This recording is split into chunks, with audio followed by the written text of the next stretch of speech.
একটা প্রচলিত কথা আছে জানো তো, যত গুড় দেবে ততই মিষ্টি হবে। কিন্তু রোজকার রান্নায় কি আর হাত খুলে গুড় ঢালা যাবে? তাহলে যে পেছনের কাঁচা খুলে যাবে।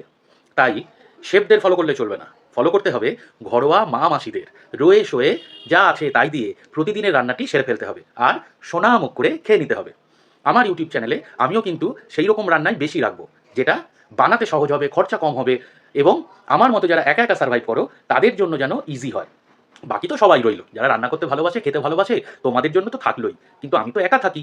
আমি তাই চেষ্টা করব আমার মতো যারা একা একা সার্ভাইভ করে তাদের জন্য সহজ সরল উপায় চটজলদি কীভাবে সুস্বাদু রান্না বানানো যায়। চলো সঙ্গে থাকো, কেমন? লাইক, কমেন্ট, শেয়ার অবশ্যই করবে, সাবস্ক্রাইব করবে, আর বেল আইকনটাকে প্রেস করে রাখবে, যাতে নতুন ভিডিও এলেই সেটা সবার আগে তোমার কাছে পৌঁছে যায়। Thank you for visit my channel. এইখানে নিয়েছি 1 বাটি মতো চাল, আমার একার জন্য যেটুকু লাগে। বলে রাখি, এটা কিন্তু গোবিন্দভোগ চাল নয়, এটা হচ্ছে দেবার ভোগ চাল, মানে সাধারণ একটু আতপ চাল। এটাকে এবার একটু জল দিয়ে ভিজিয়ে রাখবো 10 মিনিটের মতো। এই ভিজতে ভিজতে যতক্ষণ একটু সবজিগুলো কাটবো সেইটুকু টাইম একটু ভিজবে, খুব তাড়াতাড়ি রান্নাটা হয়ে যায়, দেখতে থাকো। এবার দেখে নাও আর কি কি উপকরণ লাগছে। নিয়েছি ছোট্ট ছোট্ট দুটো গাজর, একটা আলু, দুটুকরো ফুলকপি, দুটো ফুল আর কি, একটা মাঝারি টমেটো, আর কাঁচা লঙ্কা, 4টে কাঁচা লঙ্কা। এই দিয়েই আমার আজকে রান্নাটা হবে। এই দেখো, সবজিও কেটে ধুয়ে একেবারে রেডি করে নিয়েছি, চালটাও এখানে ধোয়া হয়ে গেছে। ঠিক আছে, ফুলকপি, আলু, গাজর, টমেটো আর একটু কাঁচা লঙ্কা। এখানে চাইলে বিনস, মটরশুঁটি অনেক কিছু দেওয়া যেতে পারে, যা ঘরে অ্যাভেলেবেল থাকবে। তবে হ্যাঁ, কুমড়ো, কচু এই ধরনের জিনিসগুলো, ঝিঙে টিঙে, পটল, এগুলো দেওয়া যায় না। এবার দেখতে থাকো, আর কিন্তু মোটেই বেশিক্ষণ লাগবে না, এক্ষুনি রান্না হয়ে যাবে। গ্যাস জেলে প্রেশার কুকার ভালো করে গরম করে নিয়েছি, তারপর দিলাম সর্ষের তেল। আমার ঘরে আজকে সর্ষের তেলটাই অ্যাভেলেবেল আছে, আমি সর্ষের তেলটা বেশি খাই, তাই সর্ষের তেল দিলাম। সর্ষের তেলে এই রান্নাটা করতে হলে সর্ষের তেলটাকে ভালো করে গরম করে নেবে, তাহলে কিন্তু সর্ষের তেলের যে টিপিক্যাল একটা গন্ধ থাকে সেই গন্ধটা অনেকটা কেটে যাবে। অসুবিধা কিছু হবে না, কিন্তু চেষ্টা করবে সবসময় সাদা তেলে এই রান্নাটা করতে, সাদা তেলে এটা বেশি ভালো হয়। আমার ঘরে সাদা তেল নেই, আর যারা ঘিয়ে বা বাটারে করতে পারবে তাদের তো তোফা হবে। ঘি বা বাটার সব থেকে ভালো হবে এতে এই রান্নাটার জন্য, না হলে সাদা তেল। আর আমার ঘরে নেই, তাই আজকে সর্ষের তেল, যা আছে তাই দিয়ে দিলাম। দেখো একটু শুকনো লঙ্কা আর সাদা জিরের ফোড়ন। তোমরা চাইলে এখানে তেজপাতা, গোটা গরম মশলা ফোড়নে দিতে পারো, আমি আজকে এটুকু দিয়েই করছি। ধুয়ে রাখা সবজিগুলোকে সব এর মধ্যে দিলাম। এবার এটাকে, সবজিগুলোকে একটু নাড়াচাড়া করে নেবো, ভাজা ভাজা করে নেবো। এক্ষুনি কোনো রকম মশলা দিচ্ছি না, শুধু সবজিগুলোকে তেলের ওপর একটু নেড়ে চেড়ে নেবো। গ্যাস বাড়ানোই আছে, বাড়ন্ত আছে, একটু ভালো করে নাড়াচাড়া করে নিচ্ছি। তোমরা যদি কেউ কাজু কিশমিশ দিতে চাও তাহলে কিন্তু, বা চিনে বাদাম যদি দিতে চাও, এই সময় দিয়ে একেবারে সবজির সাথে একটু নাড়াচাড়া করে নিতে পারো।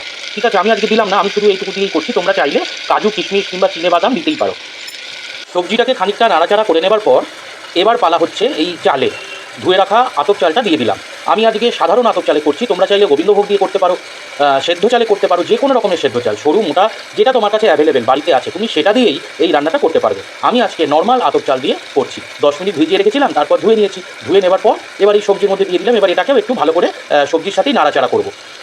চালটা দিয়ে কিন্তু বেশ ভালো করে নাড়াচাড়া করতে হবে, না হলে চাল দেওয়ার পর চাল তলায় বসে যাবে, ধরে যাবে। সেই জন্য চালটা দিয়ে খুব ভালো করে নাড়াচাড়া করে করে একটু মিনিট খানেক মতো ভেজে নিলেই হবে, খুব বেশি ভাজার দরকার নেই, ওই 1 মিনিট যথেষ্ট।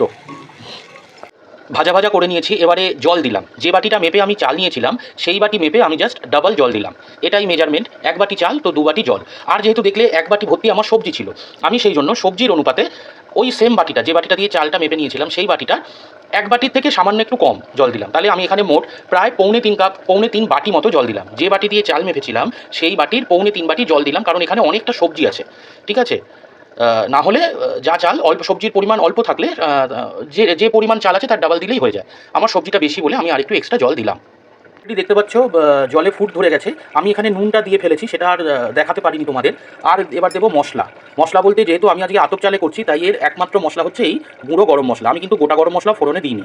অনেকের মনে হতে পারে এতটা গরম মশলা, তা আমার ভালো লাগে, আমি এরকমভাবে দিচ্ছি। আপনার যদি মনে হয় গরম মশলাটা বেশি কম দেবেন তাহলে কমই দেবেন, কোনো অসুবিধা নেই। আর কোনো রকম মশলা যাবে না, নুন আর গরম মশলা। এটা যদি সেদ্ধ চাল দিয়ে করি, যখন আমি এটা সেদ্ধ চাল দিয়ে করি, অন্য সময় কোনো দিন দেখাবো, তখন কিন্তু আমি একটু সবজি মশলা দিই।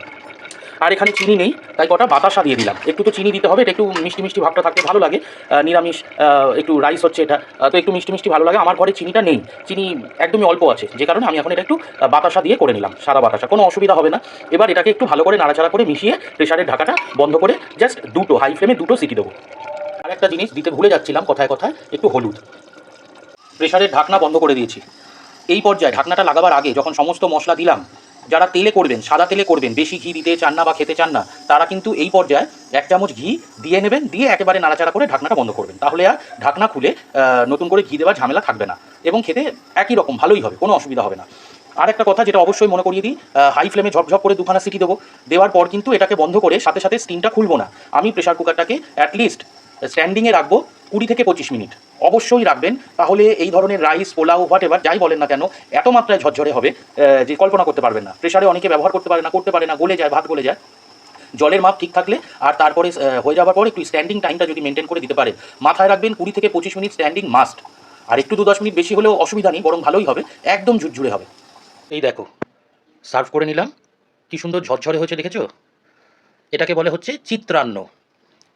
এটাকে এখনকার দিনে অনেকে ওয়ান পট রাইসও বলে, তবে ট্রেডিশনাল নাম হচ্ছে চিত্রান্ন।